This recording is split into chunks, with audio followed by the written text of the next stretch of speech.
Sebagaimana saya janjikan dalam video sebelumnya, pada video kali ini saya akan menjelaskan bagaimana Decree in Missa in Cena Domini yang mengatur pembasuhan kaki mendapat penjelasan lebih lanjut.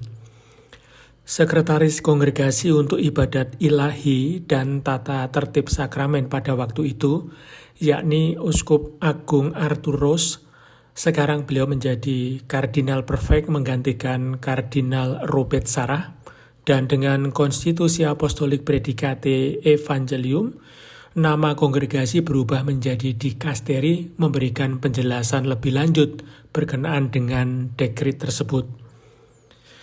Ritus pembasuhan kaki sebagaimana diperbaharui dalam rubrik Missale Romanum melalui Decree in Missa in Cena Domini, selama berabad-abad banyak dikaitkan dengan Kamis Putih yang juga dalam Decree Maxima Redemptionis Nostre Mysteria, Misteri Agung Penyelamatan Kita, tanggal 30 November tahun 1955, membaharui liturgi Pekan Suci, termasuk di dalamnya pembasuhan kaki yang dimasukkan dalam liturgi perayaan Misa Kamis Putih yang dilaksanakan sesudah homili, untuk menandai mulainya Triduum Paskah.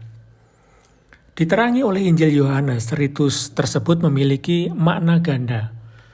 Pertama, mencontoh atau meniru apa yang dilakukan Kristus di ruang atas tempat perjamuan membasuh kaki para rasul. Dan yang kedua, sebagai ungkapan pemberian diri yang ditandai dengan sikap pelayanan tersebut. Bukan sebuah kebetulan bahwa tindakan tersebut disebut mandatum atau perintah, sebagaimana terdapat di dalam antifon yang mengiringi tindakan berikut. Perintah baru kuberikan kepadamu, yaitu supaya kamu saling mengasihi, sebagaimana aku telah mengasihi kamu, sabda Tuhan. Nyatanya perintah kasih persaudaraan mengikat semua murid Yesus tanpa perbedaan dan pengecualian. Sudah sejak abad ke-7 kita menemukan dalam Ordo Lama sebuah tulisan berikut. Paus membasuh kaki para pegawainya dan masing-masing klerus di rumahnya. Praktek pembasuhan kaki ini diterapkan secara berbeda di berbagai keuskupan dan biara, dan juga di Kepausan Romawi pada abad ke-12, bahwa pembasuhan kaki dilaksanakan setelah ibadat sore atau vesper. Pada abad ke-13 di Kepausan Kuria Roma, itu pembasuhan kaki dilaksanakan bagi 12 subdiakon.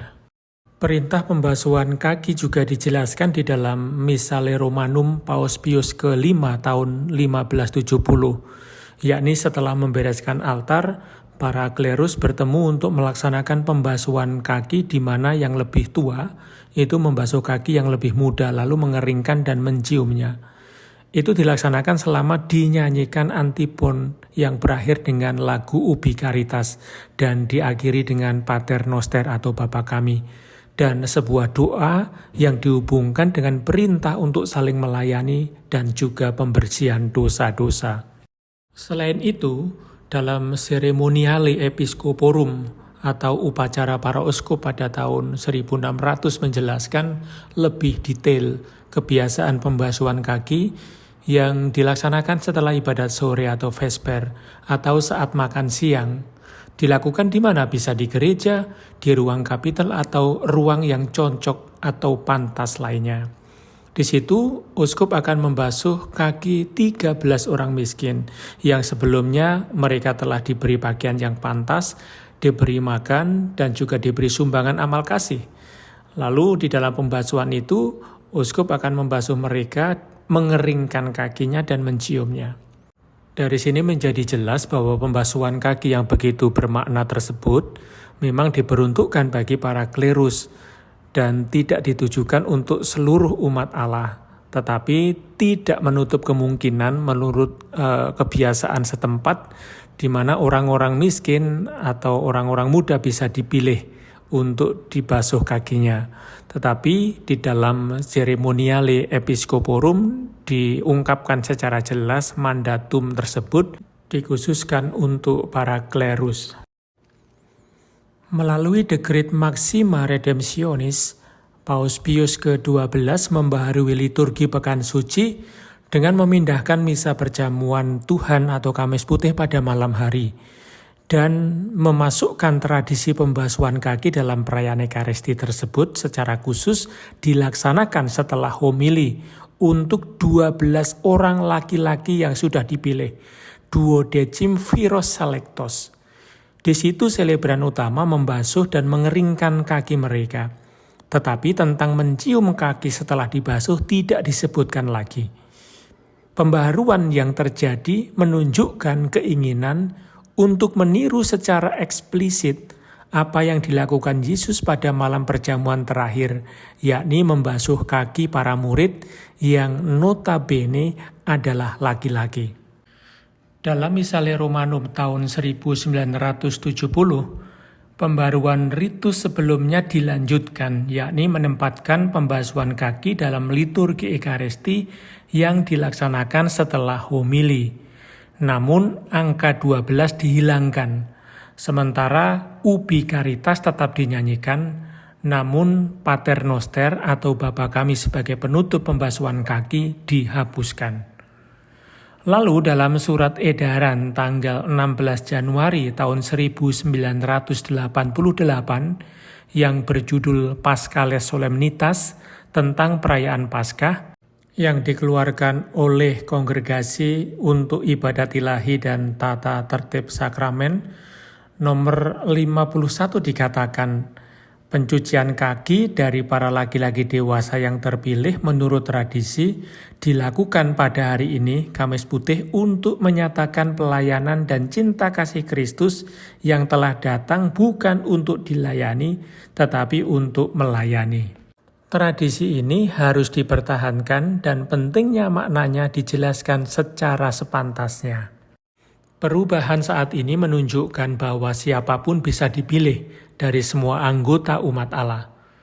Pemaknaan akan pembasuhan kaki sekarang tidak begitu banyak berhubungan dengan meniru secara lahiriah dari apa yang telah dilakukan Yesus, melainkan dengan mengambil makna di balik perbuatan Yesus tersebut, yaitu penyerahan dirinya sampai akhir untuk keselamatan manusia yang merangkul semua tanpa memandang perbedaan dan kategori manusiawi, namun membuat semua menjadi saudara dengan mengikuti teladannya.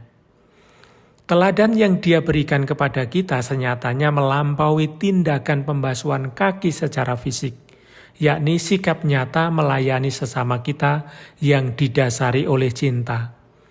Semua antifon yang terdapat dalam Missale Romawi selama membasuh kaki mengingatkan dan mengilustrasikan makna gerakannya, baik bagi mereka yang membasuh maupun yang dibasuh, dan semua yang hadir melihat dan menginternalisasikannya melalui nyanyian.